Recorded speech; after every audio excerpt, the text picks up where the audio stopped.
නිකම්ම ආහාර ගන්න නැතුව වතුර බොන්න නැතුව ඉන්න මාසයක් වශයෙන් විතරක් අපි දකින්න එක මම හිතන්නේ වැරදි.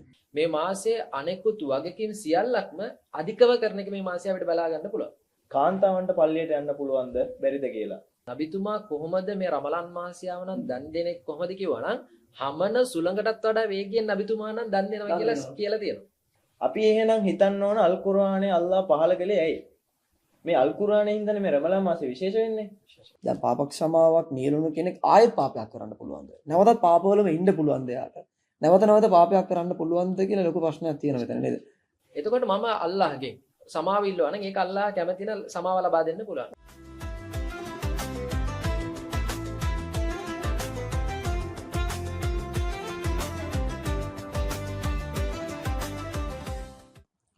Bismillahirrahmanirrahim. Alhamdulillah, assalatu wassalamu ala nabiyina Muhammadin sallallahu alaihi wasallam.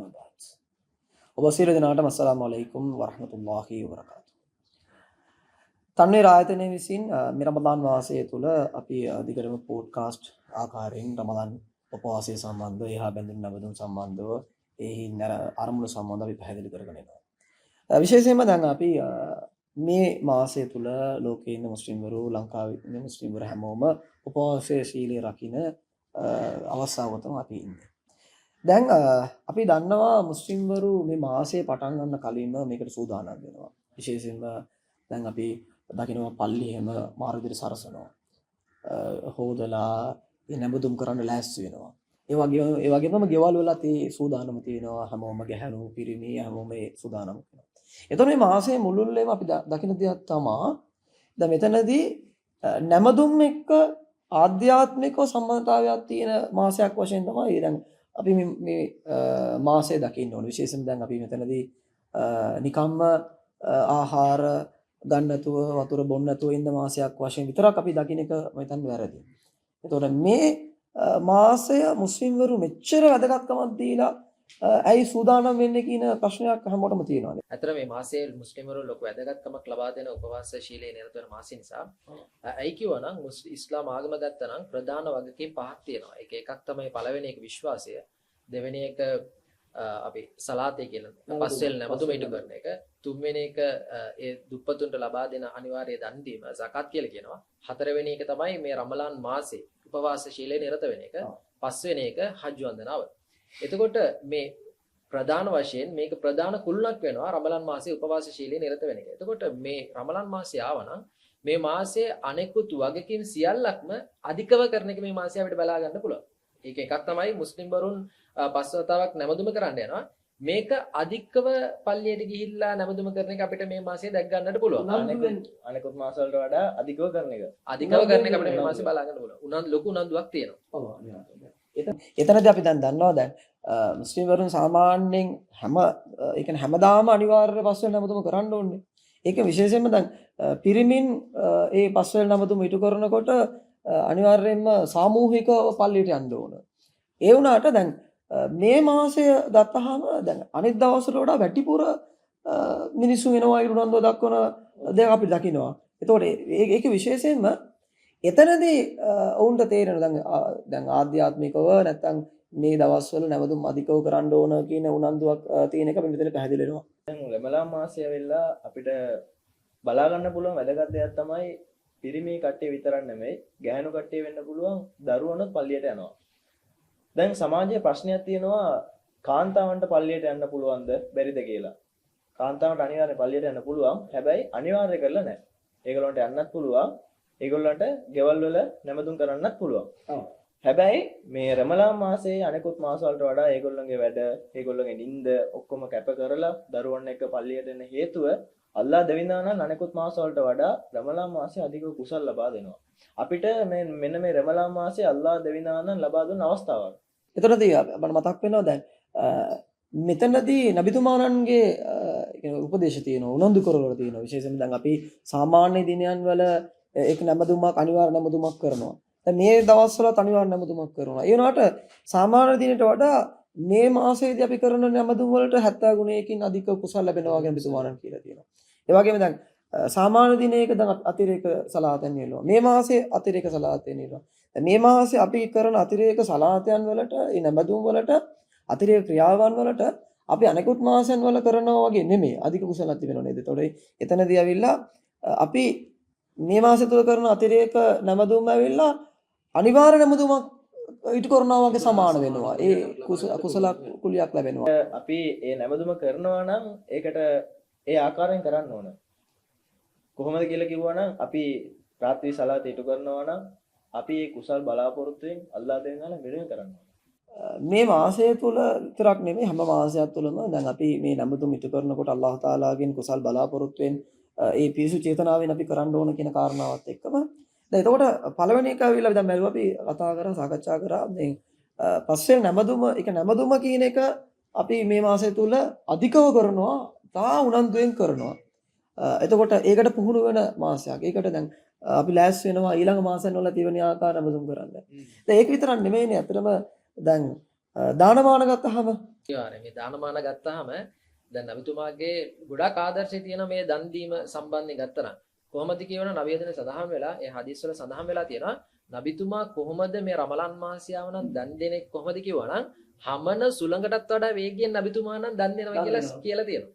එතකොට ඇයි කිව්වනම් ලොකු වැදගත්කමක් තියෙනවා දන් දීම කරේ. ඒ කියන්නේ අනිත් මිනිස්සු දැන් රමලන් මාසයේ උපවාස ශීලයේ නිරත වෙන කුසගින්න ඉන්නවා. එතකොට අපි ඒක හේතුවක් ඇටියට කියන දුප්පතාගේ කුසගින්න තේරුම් ගන්න ඕනේ. සාමාන්‍ය දවස්වලටත් වඩා රමලාන් මාසයේ නබිතුමා අනිවාර්ය ගොඩක් දානමාන වල නිරත වෙලා තියෙනවා කියන ගොඩක් උදාහරණ අපිට බලා ගන්න පුළුවන්. ඔව්. දැන් මෙතනදී අර අපි මෙහෙම ලබන්න පුළුවන් නේද? දැන් හැමෝටම ප්‍රශ්නයක් ඇති. දැන් දානකෙන් දන් දීම කියලා කියනකොට දැන් අපිට අනිවාර්ය වූ දන් දීමක් තියෙනවා zakat කියන එක. දැන් හැමෝටම ලොකු ප්‍රශ්නයක් තියෙනවා මුස්ලිම්වරු මේ zakat එක රමදාන් මාසෙම දෙන්නේ කියලා.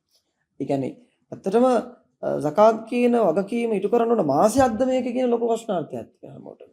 හරිද? එතකොට අපි දන්නවා zakat කියන දේ කරන්න ඕන වෙලා අවුරුද්දට වතාවක් ඉටු කරන්න ඕන. අවුරුද්දට වතාවක් කරන්න ඕන. ඒ කියන්නේ අවුරුද්ද සම්පූර්ණ වෙන්න ඕන. ඒ දාණය දෙන්න. ඒතකොට හැමෝම මේ මාසයයි දෙන්නේ. ඒක රමලාන් මාසයේද දෙන්න ඕන කියලා ප්‍රශ්නයක්.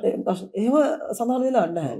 ඒතකොට මේ මාසෙ තුලයි දෙන්නේ කියලා කිව්වොත් අධිකව පින් ලැබෙනවා කියන කාරණාව. එතකොට දැන් අපි මේ මාසය තුල දන් දුන්නා. දැන් සාමාන්‍ය දවසවල දන් දුන්නාම ලැබෙනට වඩා මේ මාසේ දන් දෙනකොට කුසල් වැඩි නම් ඉතින් අපි හැමෝම මේ මාසේ දෙන්නේ.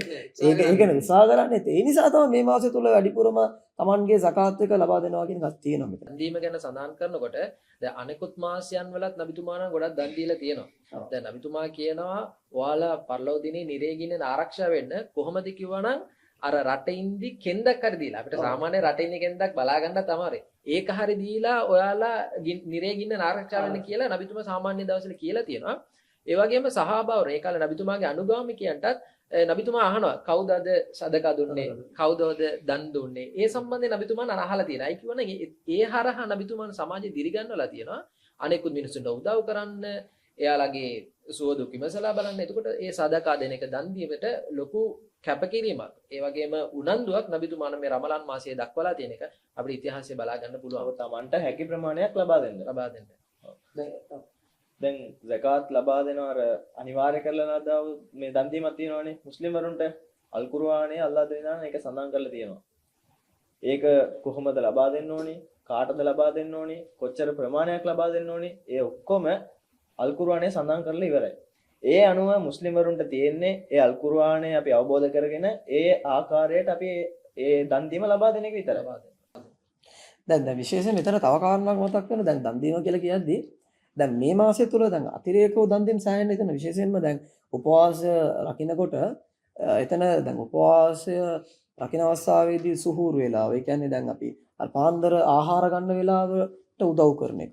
ඒ වගේ විශේෂයෙන්ම ඉෆ්තාර් වේලාව. ඒ කියන්නේ නොම්බි මාසයේදී නොම්බි මිදෙන වෙලාව. ඒතොර ඉෆ්තාර් එකට වේදම් කරන්න පවා දැන් ලොකු උනන්දුවක් තියෙනවා. සෑහෙන ඉෆ්තාරේම සංවිධානය කරනවා. එතකොට හැමෝම Tamanගේ දානමාන ඒකට දෙනවා. අවම වශයෙන් ඔබතුමා කියවා වගේ රටින් දක් හරි මේ රටින් දිගන් දක් හරි නැතන් ඒ කොහොම හරි Tamanගෙන්ට පුළුවන් ආකාරයට පොඩි දෙයක් හරි දන් දීලා ඒකෙන් ලැබෙන ප්‍රයෝජනයක් වැඩිපුර ගන්න තමයි මේ මාස. එතන ඔබතුමා සඳහන් කරා වගේ දැන් උපවාස ශීලයෙන් මිදෙන එක්කෙනාට උදව් කරන්න කියලා නබිතුමා කියලා තියෙනවා. ඒකට ලොකු කුසලක් හිමි වෙනවා. එතකොට දැන් අපි මේක ලොකුවට කල්පනා කරන්න ඕනේ නැහැ. එයාට රටෙන්දී දෙක තුනක් එයාට වතුර එකක් දුන්නා නම් එයාට ඒක උපවාසෙ මිදෙන්න අපිට උදව් කරන්න පුළුවන්. මේක ඇත්තටම ලොකු කුසලයක් අපිට මේ හරහා ලබා ගන්න පුළුවන් කියලා නබිතුමාණන් සඳහන් කරලා තියෙනවා. කට්ටිය හිතන් ඉන්නේ විස්තර සංග්‍රහ කරනවා නම් ඒක කොහොමද ලබා දෙන්නේ අපේ ගෙදර ඉඩ නැහැ. එහෙමනේ හිතන්නේ. එහෙම නෙමෙයිනේ. රටේ ඉඳි කැලලක් හරි දීලා ඒගොල්ලන්ට ඉෆ්තාර් සංග්‍රහයට උදව් කරන්න කියලා තමයි කියලා දෙන්නේ. ඒ වගේම තමයි දැන් හැමෝම දන්නවා මුස්ලිම් කට්ටිය විතරක් නෙමෙයි. අපේ ගමේ ගත්තනම් අපේ සිංහල සහෝදරයත් වෙනවා අපිත් එක්ක කැඳ ගන්නවා. අන්න ඒ කැඳ දීලා අපිට සදකා එකක් ලබා දෙන්න පුළුවන්. ඒ වෙනුවෙන් කට්ටිය ඔක්කොම උනන්දු වෙලා ඒ කැඳ ලබා දෙනවා. ඒකෙන් ලොකු කුසලයක් අපිට ලබා ගන්න පුළුවන්. ඇයි? ඒගොල්ලෝ ඉෆ්තාර් සංග්‍රහයට ඒ කැඳත් ඒගොල්ලෝ ආහාරයක් වශයෙන් ලබා ගන්නවා. අනිවාර්යයෙන්ම. දැන් මේ වගේ දැන් අපි මේ මාසය කියන එක ඇවිල්ලා නැමදුම් වැඩිපුර පස්සේ සලාතේ වගේ දෙන්නේ සලාතේ නැමදුම් අධික විට කරනවා. ඒ වගේම අධිකව දන් දීම Tamanට පුළුවන් හැකි තරමට අධිකව දන් දෙනවා ඒක කාරණාවක්. ඒ වගේම ඊළඟ දැන් අපි දන්නවා දැන් අපිට හජ් වන්දනාව අනිවාර්ය වෙනවා දුල් හජ් මාසය තුල. ඒ කියන්නේ අන්තිම 12 වෙනි මාසය තුල. ඒ වගේම දැන් අපිට එතනත් අතිරේක දෙයක් තියෙන උම්රා කියලා. උම්රා කටයුතු. ඒතකොට මේ මාසය තුල අපි දකින්න දෙයක් තමයි අර උම්රා කරන්න ලොකු උනන්දුවක් තියෙන එකත් අපි සාමාන්‍යයෙන් දකිනවා. අනේ දැන් නබිතුමාණන් සඳහන් කරලා තියෙනවා අර ඔබතුමාත් කලින් සඳහන් කරා අර වත් පිළිවෙත් ගැන සඳහන් කරනකොට අපි අතිරේක එකක් කරා නම් ඒක අනිවාර්ය එකක් කරා හා සමාන කුසලයක් ලැබෙනවා කියලා. එතකොට නබිතුමා මේ උම්රා ගැන කතා කරනකොට නබිතුමා කියනවා මේ මාසේ මේ රමලාන් මාසයේ එක්කෙනෙක් උම්රා කරනවා නම් එයාට අර අපේ පස්වෙනි වගකීම හජ්. ඒ හජ් ඉටු කළා හා සමාන කුලියක් ලැබෙනවා කියලා නබිතුමා ප්‍රකාශ කරලා තියෙනවා. එතකොට අපිට දැන් දකින්න පුළුවන් මේ කාලේ ඒ මක්කමට ගිහිල්ලා කට්ටිය ඒ උම්රා කරන්න ලොකු උනන්දුවක් තියෙනවා. එතකොට දැන් මක්කාවට ගිහිල්ලා ඒ කුසල් කරනවා කියන්නේ මම ඒක අපිට ඊටත් වඩා කුසල් ලබා ගන්න පුළුවන්. පරිහරණය. දැන් ඒ නිසානේ ලොකු උනන්දුවක් තියෙනවා. ඒ කියන්නේ මේකට දැන් මේ දවස්වලට එහෙට යන්න තරංගයක් තියෙනවා. මේ දවස්වල එතනට යන්න ඕන, අපි නමදුම් කරන්න ඕන. විශේෂයෙන්ම මක්කා නගරයට ගිහිල්ලා කාබතුල්ලා එකේ සලාතයක් කරන්න ඕන කියන උනන්දුවක් තියෙනවා. ඒකට ප්‍රධාන හේතුවක් තියෙනවා නේද? ඒ කියන්නේ අර අපි සාමාන්‍ය පල්ලියක නමදුම් කරනවට වඩා ඒ මක්කාවට ගිහිල්ලා කාබතුල්ලාවේ ඒ හරම් එකේ, ඒක හරම් කියන්නේ ඒ ප්‍රදේශය. කාබතුල්ලා තියෙන ප්‍රදේශයේ පල්ලි ප්‍රදේශය.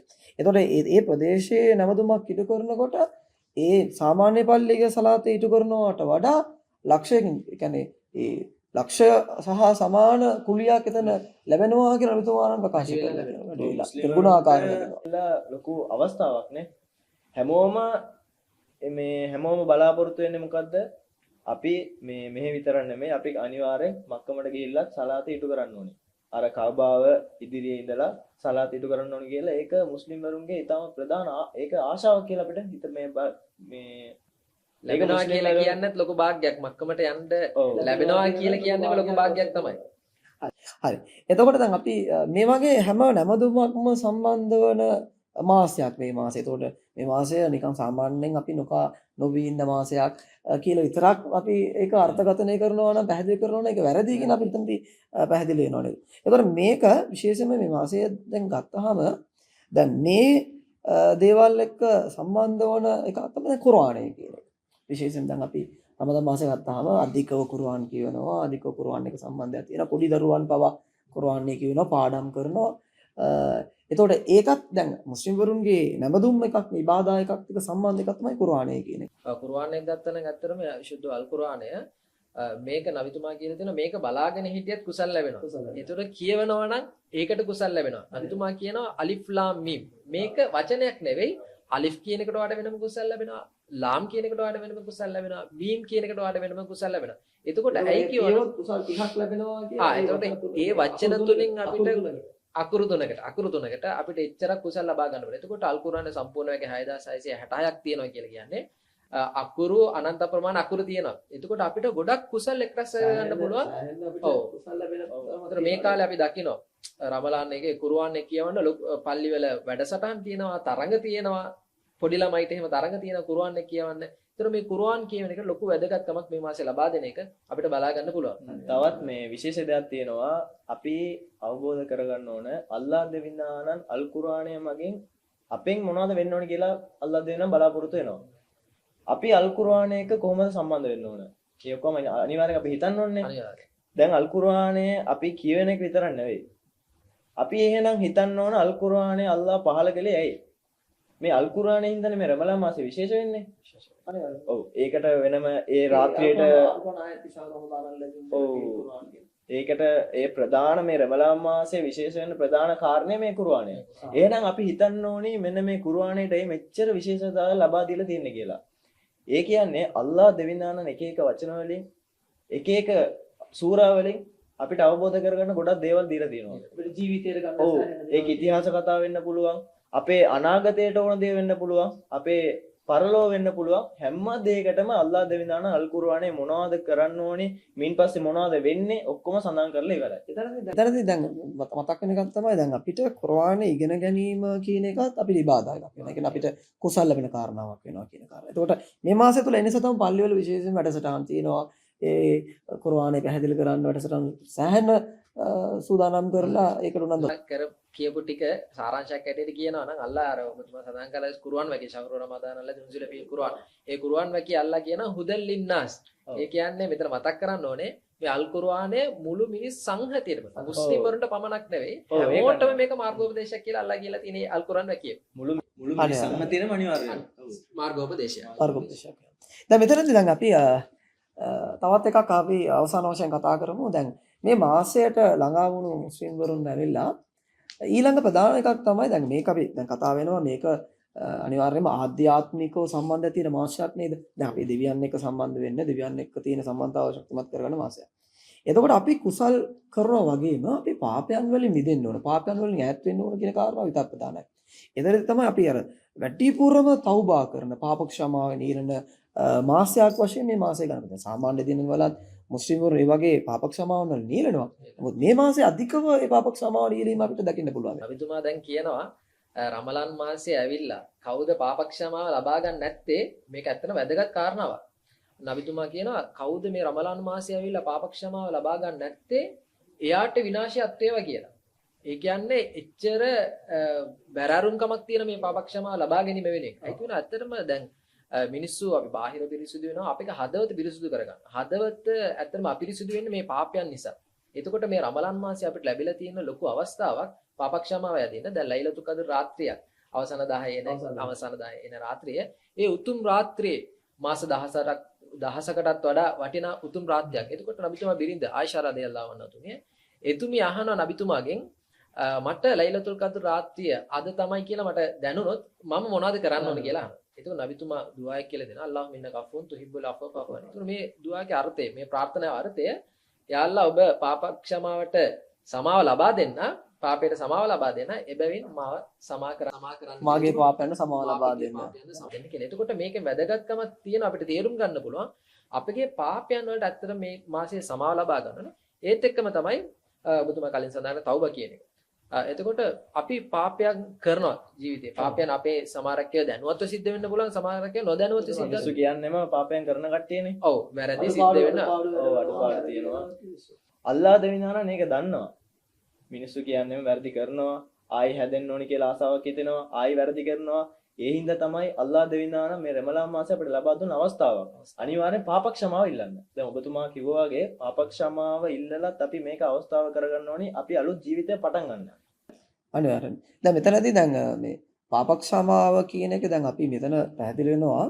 දැන් පාප ක්ෂමාවක් නියලුණු කෙනෙක් ආයෙත් පාපයක් කරන්න පුළුවන්ද? නැවතත් පාපවලම ඉන්න පුළුවන්ද එයාට? නැවත පාපයක් කරන්න පුළුවන්ද කියලා ලොකු ප්‍රශ්නයක් තියෙනවා මෙතන නේද? ඒකවල දැන් අපි පාපයක් කරන මුලින්ම අපි මේ පාපය අපි හිතෙන් ඉවත් කර ගන්න ඕනේ. මම තේරුම් ගන්න ඕනේ මම දැන් කරලා තියෙන පාපයක් තමයි කියලා. ඒක අපි පසුතැවිලි වෙන්න ඕන අනිවාර්යයෙන්. ඊට පස්සේ අපි තීරණයක් ගන්න ඕනේ මම ආයේ මේ පාපය කරන්නේ නැහැ කියලා. ඒක තවබා කරන්න කලින් කරන පියවරයක්. පළවෙනිට අපි මේ පාපයට පසුතැවිලි වෙන්න ඕනේ. මම මෙහෙම දෙයක් කරා නෑ. ඇයි මම කරේ? අපරාධ කරේ. ආයෙ කරන්න නැතු ඉන්න ඕනේ. කියන තීරණය ආ දෙවෙනිට ගන්න ඕනේ. තුන්වෙනි පියවර හැටියට යා තවබා කරන්න. තවබා අල්ලාහ්ගෙන් පාප ක්ෂමාව යදින්න ඕනේ. යා අල්ලාහ් මම මේ වගේ වැරද්දක් කරා. මම ආයෙ කරන්නේ මට සමාව ලබා දෙන්න කියලා. එතකොට මේක කරන්න විශේෂිත අවස්ථාවක් අපිට ඕන වෙනවද? නෑ අපිට මේ වෙලාවේ පටන් ගන්න පුළුවන් තවබා කරන්න. මම පාපයක් කරලා තියෙනවා නම් අපිට මේ මොහොත යූස් කරගන්න පුළුවන් ප්‍රයෝජන කරගන්න පුළුවන් පාප ක්ෂමාව කාලයක් වෙලාවක් නියමිත කරලා නැහැ. නියමිත කාලයක් මේ වෙලාව තමයි පාප ක්ෂමාව යදින්න ඕනේ කියලා නෑ. හැබැයි රමලාන් මාසයේ මේකට විශේෂිත වෙනවා. දැන් මෙතනදී මේ පාප ක්ෂමාව තුල තව ප්‍රධාන එකක් තමයි දැන් අපි පාප ක්ෂමාව ඒ කියන්නේ අල්ලාහ් තාලාගෙන් අයදනවා වගේම අපි නැවතත් ඒ පාපේ ආයෙ කරන්න බෑ අපේ ජීවිතේ. ඒ කියන්නේ අපි ඒ පාපෙන් ඈත් වෙන. උදාහරණ මම බොරු කියනවා, බොරු කතා කරන කෙනෙක් කියනවා පාප ක්ෂමාව අයදනවා නම් මම ජීවිතේ මගේ ජීවිතෙන් බොරු කියන එක සම්පූර්ණ සාමූලිකව ඉවත් කරා. ඒක පාප ක්ෂමාවේ ප්‍රධාන කොන්දේසියක්. සම්පූර්ණ එතකොට තමයි. ඊළඟ තව දෙයක් තියෙනවානේ දැන් අපි දැන් සාමාන්‍ය හිතමුකෝ දැන් දෙවියන්ට කරන පාපයන් තියෙනවා. අපි පස්සේ ලැබුතුම් කරන්න හැගෙන්න පුළුවන්. උපවාසයේ නීරෙන්න. මේක දෙවියන් එක්ක සම්බන්ධ. ඒක අල්ලාහ් තාලාගෙන් දෙවියන්ගේ සමාවෙල්ලුත් ඇති. දැන් මම තව පුද්ගලයෙකුට ගහනවා. දේපලක් උදුර ගන්නවා. නැත්නම් තව පුද්ගලයෙක් හිංසාවක් කරනවා. එතකොට එවැනි අවස්ථාවන් වල තවබා විතරක්ද එතකොට අල්ලාහ් තාලාගෙන් දෙවියන්ගෙන් පාප ක්ෂමාව ඈදින් විතරක් ප්‍රමාණවත්ද කියන කාරණාව වෙන තියෙනව නේද? අර දැන් මම උදාහරණයක් කියමුකෝ මම ඔයාට බැනලා තියෙනවා. එහෙම නැත්නම් ඔයා ගැන මම වෙන තැනක ගිහලා කතා කරලා තියෙනවා. එතකොට දැන් සලාතේ කරේ නැත්නම් මේක දෙවියන් වහන්සේ වෙනුවෙන් කරන වගකීමක්. එතකොට මම අල්ලාහ්ගෙන් සමාව ඉල්ලුවා නම් ඒක අල්ලාහ් කැමති නම් සමාව ලබා දෙන්න පුළුවන්. නමුත් මම ඔයාට ණයක් දෙන්න තියෙනවා. එහෙම නැත්නම් යම්කිසි අඩුපාඩුවක් වැරද්දක් කරලා තියෙනවා. මේකට මම අල්ලාහ්ගෙන් සමාව ඉල්ලුවට අල්ලාහ් සමාව ලබා දෙන්නේ නැහැ. මම ගිහිල්ලා මේ පුද්ගලයා හම්බෙලා ඒ ගැටලුව එහෙම නැත්නම් ඒ ප්‍රශ්නේ විසඳ ගන්නවා. එතකොට තමයි එයා එතන විසඳුම ලැබුණොත් තමයි අල්ලාහ් එකට සමාව ලබා දෙන්නේ. ඔව් ඔබතුමා කිව්වා වගේ ඒහා සම්බන්ධ මිනිසාගෙන් සමාව ඉල්ලලා ඊට පස්සේ ගිහලා අනිවාර්යෙන් අල්ලාහ් දෙවියන්ගෙන් සමාව ඉල්ලන්න ඕන. තවබ කරන්න ඕනේ. ඔව්. එතකොට දැන් මෙතනදී ඒ පුද්ගලයාගේ සමාව ගැන වැදගත් වෙනවා. අපිට මෙතන පැහැදිලිවෙන් තේරෙන එකක් තමයි අපි අපේ ජීවිතය ඇවිල්ලා තවත් මිනිසෙකුට තවත් පුද්ගලයෙකුට හිංසාවක් කරදරයක් කරන්න නැතුව අපි ජීවත් වෙන්න පුරුදු වෙන්න ඕනේ මේ මෙතනදී. ඒතර රමදාන් මාසය මේ හැම එකටම රමදාන් මාසය අපිට ප්‍රයෝජනවත් වෙන්න ඕනේ. මේ මාසය තුලින් අපි මේ හැමදාම කරනවා කියන එක. ඒතර අපි අල්හම්දුලිල්ලාහ් කියලා මේ මාසය කියන එක ඇවිල්ලා නිකම්ම ඒ කියන්නේ සවුම් කියන උපවාසය රකින්න මාසයක් කියලා අපි ගන්න බෑ. ඇත්තටම ලෝකේ තියෙන උපවාසකම හැම එකම වගේම ආධ්‍යාත්මික කෝණයක් තියෙනවා. ආධ්‍යාත්මික සම්බන්ධයි. ආහාර ගන්නතුව ඉන්නවා කියන එක වතුර බොන්නේතුව ඉන්නවා කියන එකත් ආධ්‍යාත්මික සම්බන්ධම ලෝකේ තියෙන බොහෝ ආගම්වලත් මේ වගේ උපවාස ක්‍රමවේද තියෙනවා. අපි මේ මාසය කියන්නේ ආධ්‍යාත්මිකව අපි පෝෂණය කරන ඒ වගේම අපි මේ මාසය තුල ගතහම අපි දෙවියන්ට සමීප වන හරි අල්ලාහ් තාලාත් එක්ක තියෙන ඒ සම්බන්ධතාව ශක්තිමත් කරගන්න මාසයක්. ඒ වගේම පව් වලින් මිදෙන පව් වලින් ඈත් වෙන මාසයක් කියන එක අපිට තාමත් පැහැදිලි ආධ්‍යාත්මිකව පෝෂණය මාසයක් කියන එක පැහැදිලි වෙනවා. අල්හම්දුලිල්ලාහ් ජසාකුමුල්ලාහ් khairan අපි මෙච්චර වෙලාවක් මේ සම්බන්ධව අපිට ප්‍රයෝජනවත් වෙලාවක් ලබා දීම සම්බන්ධව අපි ඉන්ෂාල්ලාහ් මේ වගේ තවත් පොඩ්කාස්ට් එක හරහා හමු වෙමු. ඔබ සියලු දෙනාටම අස්සලාමු අලයිකුම් වරහමතුල්ලාහි වබරකාතුහ්.